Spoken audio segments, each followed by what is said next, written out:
말씀입니다. 6월절이라 하는 무교절이 다가오매 대제사장들과 서기관들이 예수를 무슨 방도로 죽일까 궁리하니 이는 그들이 백성을 두려워함이더라. 12 중에 하나인 가룟이라 부르는 유다에게 사탄이 들어가니 이에 유다가 대제사장들과 성진 군비대장들에게 가서 예수를 넘겨줄 방도를 의논하매 그들이 기뻐하여 돈을 주기로 언약하는지라. 유다가 허락하고 예수를 무리가 없을 때에 넘겨줄 기회를 찾더라. 아멘. 여기 이제 1절에 보면 6월절이라 하는 무교절이 다가온다라고 이야기를 합니다. 사실 무교절이랑 6월절은 구분이 잘 안 되는 절기 중에 하나예요. 왜냐하면 6월절 저녁 7시 그 저녁부터 시작해서 7일 동안 이어지는 절기가 바로 무교절인데, 무교절의 특징은 그 unleavened bread라고 해가지고 효모가 들어가지 않은 빵, 그러니까 효모를 넣지 않은 그 빵을 먹으며 지키는 절기입니다. 사실 엄밀히 말하면 6월절은 이스라엘 달력으로는 아비벌, 우리 태양력 우리가 쓰는 달력으로 하면 3월 내지 4월쯤에 해당되는 그 절기인데, 그때 14일에 저녁 때 어린 양을 잡아서 하나님께 제사를 드리고 지키는 절기가 6월절입니다. 6월절이 어디서 유래됐는지 혹시 알고 계시죠? 네, 어디서 유래됐죠? 그렇죠, 맞습니다. 출애굽, 네, 그 출애굽에서 바로 이스라엘이 출애굽하기 전날 하나님의 말씀대로 그 양의 피를 문설주에 바르고 그러므로 말미암아 그 하나님의 그 사자들이 와서 그 장자를 죽이는 그 심판을 피해갔던 바로 그거를 기념하는 때죠.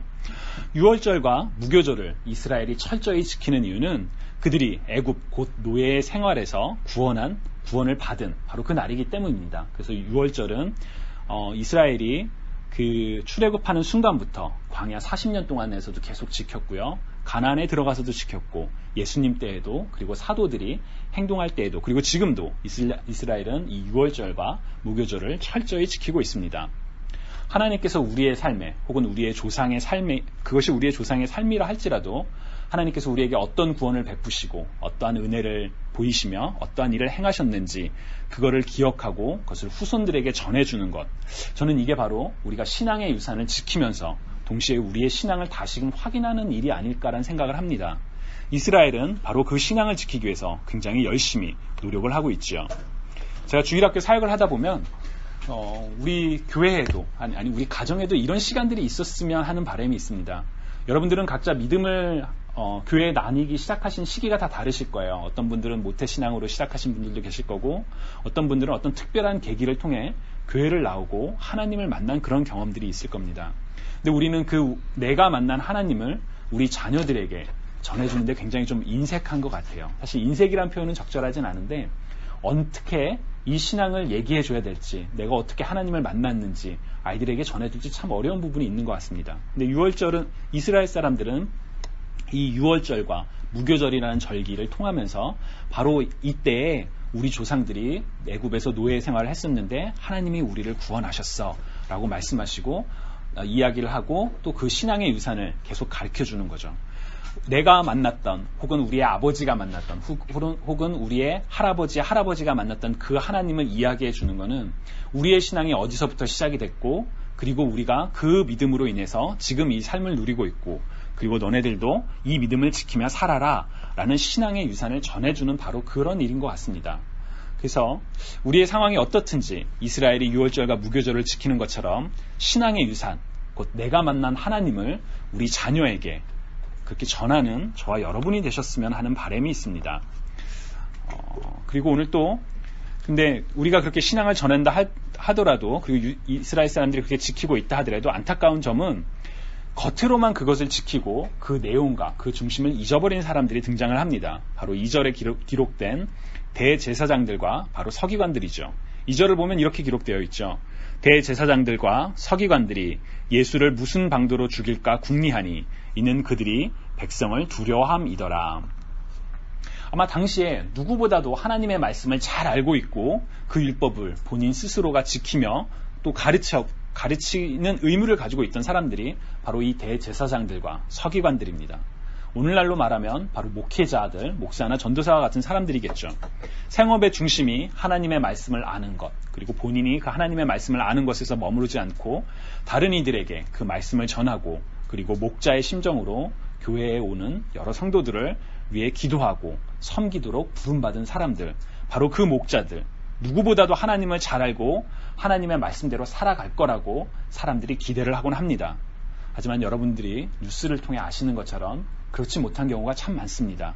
목사나 전도사라 할지라도, 하나님의 이름으로 부름받은 사람이라 할지라도 넘어지고 또 많은 교회의 갈등과 분쟁의 중심에 이 목회자들이 있는 경우가 많습니다. 예수님 당시에도 그랬던 것 같습니다. 하나님의 아들이신 예수 그리스도가 사람의 몸으로 오셨고 구약의 선지자들을 통해 선포되었던 예언들, 눈먼 자가 눈을 뜨고 병든 자가 낫게 되는 그런 일들을 직접 눈으로 보았지만 대제사장들과 서기관들은 예수님을 예수님으로 바라보지 못했죠. 그리고 오히려 대신 자신들의 권위에 도전하는 저 나사렛, 아주 작은 알려지지 않은 그 동네에서 온 젊은 청년, 그렇게 의심을 하곤 했었죠. 그리고 자신들의 권위를 지키기 위해서 예수 그리스도를 죽이려는 악한 결정도 했던 사람들이 바로 대제사장들과 서기관들입니다. 그들의 악함은 예수 그리스도만을 향하지 않았습니다. 우리 지난주에 목사님께서 나사로를 다시 살리신 그 부분을 설교를 해주셨었는데, 요한복음 12장 바로 다음 장에 보면 나사로가 살아나서 사람들이 예수 그리스도에 대해서 더 환호하고 예수 그리스도를 이렇게 열광을 하자 나사로까지 죽이려고 바로 이 대제사장들이 모의를 했다라고 요한복음 12장에 기록되어 있습니다. 또한 대제사장들과 서기관들은 누구보다도 하나님과 가까워야 할 사람들이었지만, 여기 2절에 기록된 걸 보면 그들은 하나님을 두려워하는 삶을 살기보다는 사람들을 두려워하는 삶을 살았다고 이야기를 합니다. 그래서 사람들이 예수 그리스도를 따르는 걸 보며 예수 그리스도가 하나님의 사람이 아닐까 이거를 고민하기보다는 예수 그리스도를 죽이긴 죽여야 되겠는데 어떻게 내가 사람들 몰래, 사람들의 방해를 받지 않고 죽일 수 있을까, 그렇게 궁리하는 장면이 나옵니다. 우리 인생의 주인이 누구인지 깨닫지 못할 때, 혹은 알면서도 우리의 인생의 주인을 주인으로 섬기지 못할 때 바로 이런 일들이 나타나는 것 같습니다. 그리고 이거는 슬프지만 대제사장들과 서기관들 뿐만 아니라 우리 자신에게도 일어날 때가 있죠. 우리가 하나님 앞에서 하나님을 경외하며 살아가겠다고 다짐하고 또 하나님을 두려워하며 살아가겠다라고 이야기를 한다 할지라도 우리는 세상 속에서 하나님이 아니라 세상을 두려워하며 세상에 일어나는 일들을 걱정하며 사람들의 관계를 힘들어하며 살아갈 때가 참 많은 것 같습니다. 하나님의 뜻이 무엇인지 우리가 그거를 알기 위해서 아까 우리 사모님께서도 기도 제목을 나눠주셨지만 그거를 분별하기 위해 노력하기보다는 정말 세상이 말하는 것, 때로는 그것이 금전적인 이익이 될 수도 있고요, 사회적인 명예가 될 수도 있고 또는 인기가 될 수도 있고 관계, 그런 일들을 걱정하면서 하나님 앞에서 하나님께서 기뻐하시는 삶을 결단하지 못하고 정말 지금 이 순간에 나를 위한 삶에 결정을 할 때가 많은 것 같습니다. 사실 근데 이거는 우리 자신의 삶이기 때문에 우리한테는 잘 안 보입니다. 내가 그렇게 금전적 이익을 위해서 하나님을 두려워하지 않았어, 내가 이 사람들을 두려워해서 하나님을 보지 못했어, 잘 보이진 않습니다. 그런데 다른 사람들이 하는 건 참 잘 보입니다. 세상에 저 사람이 어떻게 교회 다니면서 저렇게 할 수 있지, 어떻게 집사가, 장로가, 전도사가 저렇게 살 수가 있지, 다른 사람의 그런 흠들은 잘 보이죠. 저만 그런가요? 네, 하나님을 두려워하지 않고 세상을 두려워하며 살아가는 사람들을 발견했을 때 바로 그 발견하는 그 눈처럼 우리 자신을 돌아봤으면 좋겠습니다.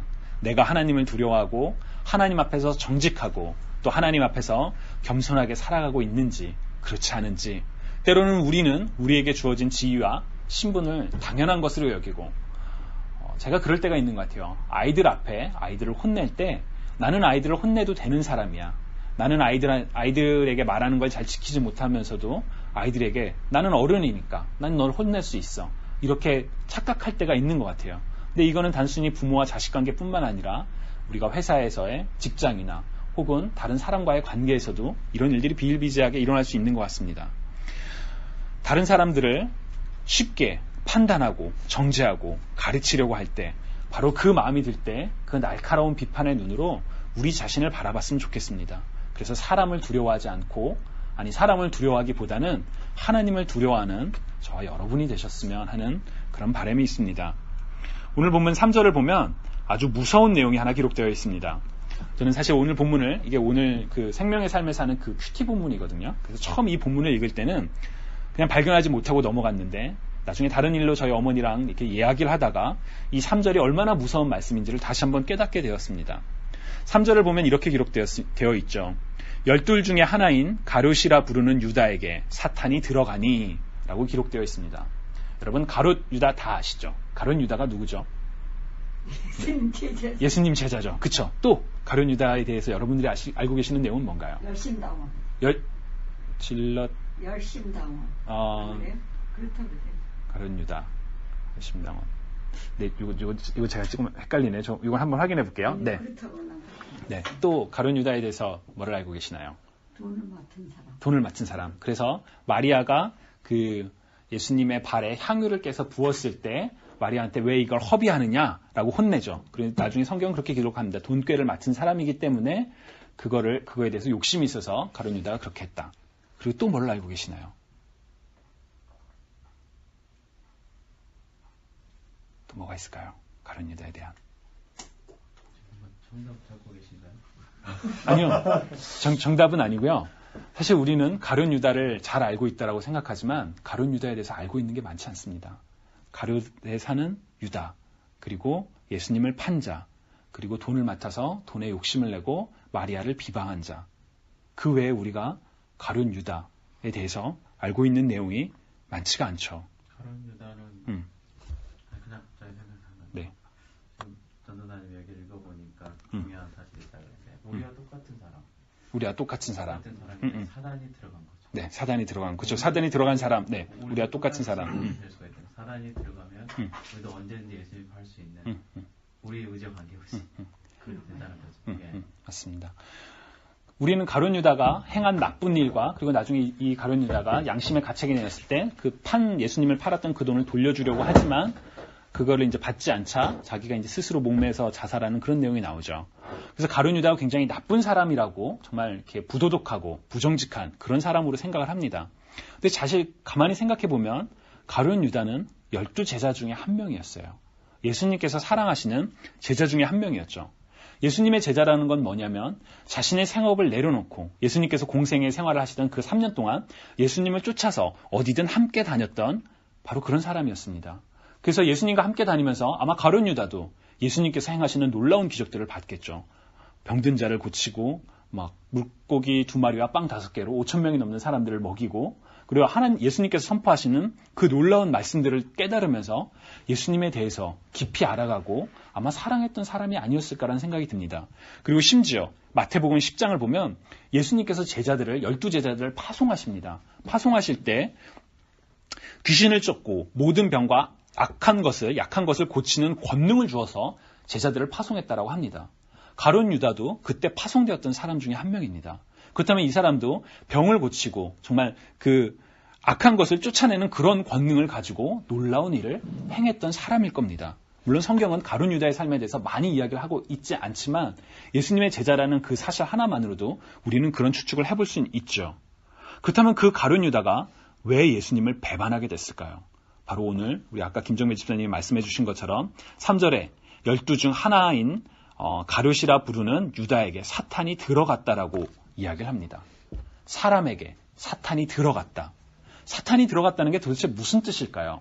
저도 옛날에 학창 시절 때 어머니가 저한테 하이잭이란 단어를 저한테 쓰신 적이 있었어요. 밤늦게 막 제 학창 시절 때 뭐 방학 때 막 밤늦게 막 제 방에서 그러니까 저한테 유노야 그러면 너 마귀한테 하이잭 당한다 그런 말씀 잘 종종 하셨는데 하이잭이란 단어는 이렇게 제가 알기로는 이렇게 비행기에 이렇게 테러리스트들이어서 이렇게 납치하는 그런 그쵸. 단어인데 마귀한테 하이잭 당한 거는 이렇게 내 의사랑 상관없이 이렇게 그런 거기 때문에 참 무섭다.